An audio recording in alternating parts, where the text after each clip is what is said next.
Rajalakshmi Joshi is also joining us live, political analyst. Rajalakshmi Joshi, even as the date comes closer and closer for the opening of the new parliament, politics also is speaking. Rajalakshmi Joshi. A very good morning, Uday. And yes, it's very amusing to see that even after a victory, a clear victory in Karnataka, and so actually they should have been celebrating a vibrant democracy. But still today they are still talking about how democracy is dead in India and what is the use of this new parliament building if democracy is dead, and things like that. So there should have been a little more positivity, and there should have been some thought given to the fact that the same Congress had in 2012, they had actually mentioned about how there is this need for a new parliament building because the ceiling tiles were falling off. There were specific mentions, and the PWD at that time had given a report as to why there was this committee being formed on the basis of the approval given by the Congress Speaker Meera Kumar. And after all of this issue has come up. So this is not something that the BJP or Narendra Modi ji is building as something of his own private ambitions or his own personal ambitions or something like that, but it is out of some need. I find it strange as to how in 2012 that was the need of the day, and suddenly today in 2023 that has become something of a vanity project.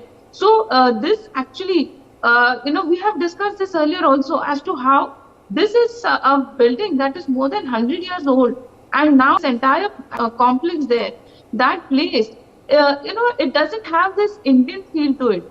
It is not about changing everything that is not Indian, but it's the fact that now the requirements have changed, the situations have changed, everything has changed. So the kind of architecture at that time, even the building, the structural aspects, if you look at all the services, if you look at the air conditioning, if you look at the lighting, the speakers, all of those issues, even about the space, now after the delimitation of the parliament, then obviously you will need more space. Even right now, the two houses of parliament are not able to be housed in a single session. So that actually all these aspects together, we definitely needed a new parliament building. And I think that the parliament building, if you have seen all the photos and the visuals, I think that will give anybody a sense of pride as to how India has grown, and India is now a power, in its own might. So then this actually was very much the need of the day. And if you look at it, now the Congress, now they're calling it a vanity project.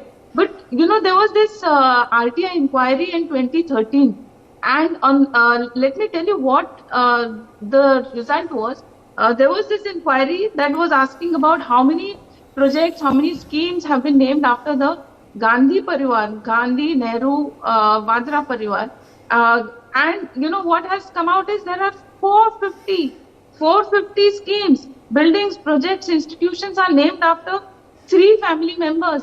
So that is, just look at it. I mean, there are 19 stadiums, 5 airports and ports, 98 educational institutions, 15 national sanctuaries and parks, 39 hospitals and medical institutions, 39 institutions, chairs and festivals, and 74 roads, buildings and places are named after 3 members of the Nehru-Gandhi family.